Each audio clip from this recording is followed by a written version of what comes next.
2022 সালের বিশ্বকাপ ফুটবল অনুষ্ঠিত হবে কাতারে। আর সেই বিশ্বকাপকে সামনে রেখে কাতার তৈরি করছে একাধিক দৃষ্টিনন্দন নতুন স্টেডিয়াম। শুধু বাহ্যিক সৌন্দর্য নয়, স্টেডিয়ামগুলো একই সাথে সর্বাধুনিক প্রযুক্তিরও সর্বোত্তম ব্যবহার করবে। সেগুলো হবে শীতাতাপ নিয়ন্ত্রিত, শূন্যভাগ কার্বন নিঃসরণকারী এবং পরিবেশ বান্ধব।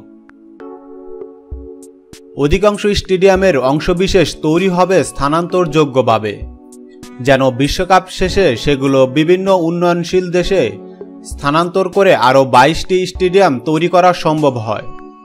চলুন দেখে নেওয়া যাক 2022 সালের ফুটবল বিশ্বকাপ উপলক্ষে নির্মিতব্য কাতারের দৃষ্টিনন্দন স্টেডিয়ামগুলো। Lusail stadium. লুসাইল স্টেডিয়াম হবে কাতার বিশ্বকাপের সবচেয়ে বড় স্টেডিয়াম। এর অবস্থান হবে রাজধানী দোহা থেকে 20 কিলোমিটার উত্তরে নবনির্মিত লুসাইল সিটিতে। ধারণ ক্ষমতা হবে 86,000। এই স্টেডিয়ামেই 2022 বিশ্বকাপের উদ্বোধনীয় এবং সমাপনী খেলা অনুষ্ঠিত হওয়ার কথা আছে। আল বায়াত স্টেডিয়াম। আরবিতে বায়াত শব্দটির অর্থ বাড়ি। কাতারের আল খোর শহরে নির্মাণাধীন আল বায়াত নামক এই স্টেডিয়ামটি দেখতে হবে বিশাল এক তাঁবুর মতো। যে ধরনের তাঁবু কাতার এবং অন্যান্য উপসাগরীয় রাষ্ট্রে বেদুইন আরবদের বাড়ি হিসেবে ব্যবহৃত হয়। স্টেডিয়ামটির ধারণ ক্ষমতা হবে প্রায় 60,000 এবং এতে সেমিফাইনাল পর্যন্ত একাধিক খেলার আয়োজন করা হবে। আল রায়ান স্টেডিয়াম। কাতারের আল রায়ানে অবস্থিত আহমেদ বিন আলী স্টেডিয়ামটি মূলত স্থানীয় অত্যন্ত জনপ্রিয় football club Al Ryan sports ক্লাবের স্টেডিয়াম। এই স্টেডিয়ামটিকে পুনঃসংস্কার করে আল রায়ান স্টেডিয়াম নামে বিশ্বকাপের জন্য প্রস্তুত করা হবে। এর ধারণ ক্ষমতা হবে প্রায় 40,740। এই স্টেডিয়ামটিও বর্তমানে নির্মাণাধীন আছে এবং 2021 সালে এটি উদ্বোধন করার পরিকল্পনা আছে। আল থুমামা স্টেডিয়াম। আল থুমামা স্টেডিয়ামটির ডিজাইন কাতারের ঐতিহ্য, সংস্কৃতি এবং ধর্মীয় পরিচয়ের একটি নিদর্শন। এটি দেখতে বিশাল একটি টুপির মতো, যাকে স্থানীয় ভাষায় গাফিয়া বলা হয়। হাতে বোনা এ ধরনের টুপি শুধু কাতার না, প্রায় সবগুলো উপসাগরীয় আরব রাষ্ট্রের পুরুষদের অবিচ্ছেদ্য অংশ।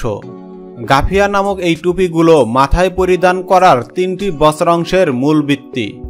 এই টুপির উপরে পরা হয় এক টুকরো কাপড়, যাকে বলা হয় গুত্রা। তার উপরে থাকে কালো রঙের দড়ি সদৃশ আগাল, যা গাফিয়ার উপরে গোত্রাকে বেঁধে রাখে। এই স্টেডিয়ামটির ধারণ ক্ষমতা হবে প্রায় 40,000।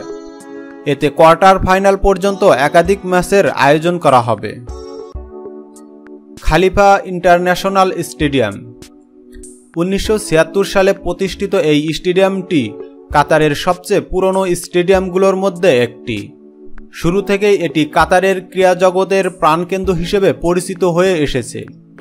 এই স্টেডিয়ামে বিভিন্ন সময় Asian games, golf cup, AFC Asian cup সহ বিভিন্ন জাতীয় আন্তর্জাতিক খেলাধুলা আয়োজন করা হয়েছে। এটি মূলত দোহা স্পোর্টস সিটির একটি অংশ। এর নামকরণ করা হয়েছিল কাতারের সাবেক আমির খলিফা বিন হামাদ আল থানির নাম অনুসারে। এই স্টেডিয়ামটির বর্তমানে ধারণ ক্ষমতা 68,000। আল ওয়াখরাহ স্টেডিয়াম।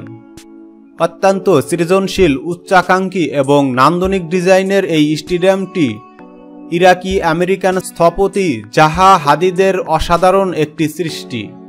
বক্রতার রানী হিসেবে খ্যাত জাহা হাদিদ তার এই নকশাতেও তার ঢেউ খেলানো বক্রতলের অন্যান্য স্থাপত্য শৈলীর স্বাক্ষর রেখেছেন। এই স্টেডিয়ামটির ধারণ ক্ষমতা প্রায় 40,000। কাতার ফাউন্ডেশন স্টেডিয়াম। কাতার ফাউন্ডেশন স্টেডিয়ামটি এডুকেশন সিটি স্টেডিয়াম নামেও পরিচিত, কারণ এটি নির্মাণ করা হচ্ছে কাতারের এডুকেশন সিটিতে, যেখানে অনেকগুলো বিশ্ববিদ্যালয় এবং গবেষণা কেন্দ্র অবস্থিত।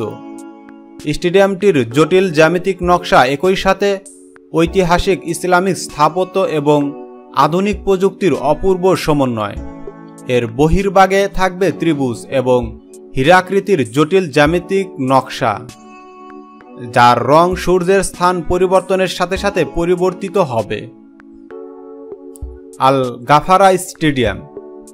কাতারের আল রায়ানে অবস্থিত থানি বিন জাসেম স্টেডিয়ামটি স্থানীয়ভাবে আল গাফারা ফুটবল টিমের ব্যবহৃত একটি স্টেডিয়াম।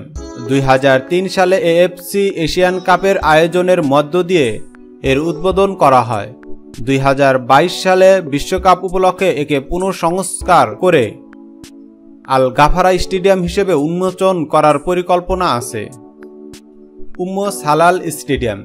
কাতারের সালাল শহরে একই নামের এই স্টেডিয়ামটি নির্মাণ করা হবে। শহরটির অবস্থান কাতারের দক্ষিণ পূর্বে রাজধানীর দোহা থেকে মাত্র 60 কিলোমিটার দূরে। এর আসন সংখ্যা হবে আনুমানিক 45,000। নকশা করা হয়েছে নিকটবর্তী একটি ঐতিহাসিক দুর্গ অবলম্বনে। বিশ্বকাপের পর স্টেডিয়ামটি সালাল এফসি স্পোর্টিং ক্লাবের নিজস্ব স্টেডিয়াম হিসেবে ব্যবহৃত হবে। দোহা পোর্ট স্টেডিয়াম। কাতারের রাজধানী দোহায় নির্মিতব্য এই স্টেডিয়ামটির ধারণ ক্ষমতা হবে 45,000। এর অবস্থান হবে সমুদ্রের বুকে একটি কৃত্রিম দ্বীপের উপর। এটি নির্মাণ করা হবে সম্পূর্ণ মডুলার পদ্ধতিতে, অর্থাৎ ফ্যাক্টরিতে পূর্ব থেকে প্রস্তুতকৃত অংশগুলো স্থানান্তর করে সেগুলোকে জুড়ে দিয়ে সম্পূর্ণ স্টেডিয়ামটি নির্মাণ করা হবে। বিশ্বকাপের পর সম্পূর্ণ স্টেডিয়ামটিকে আবার খুলে ফেলে অন্যত্র নিয়ে যাওয়া হবে। আল সাবালা স্টেডিয়াম। কাতারের আল সাবালা শহরে এই স্টেডিয়ামটি নির্মিত হওয়ার কথা আছে। এর ধারণ ক্ষমতা হবে প্রায় 45,000। স্টেডিয়ামটির নকশা করা হয়েছে উপসাগরীয় অঞ্চলের বিখ্যাত মাছ ধরার নৌকা দাওয়ের গঠন অবলম্বনে। স্টেডিয়ামটিকে পাশ থেকে দেখলেই মনে হবে এটি বুঝি তীরে দাঁড়িয়ে আছে ছেড়ে যাওয়ার অপেক্ষায়। এই স্টেডিয়ামটিরও উপরের সারির আসনগুলো স্থানান্তরযোগ্য হবে এবং বিশ্বকাপের পর সেগুলো উন্নয়নশীল দেশগুলোকে দান করে দেওয়া হবে।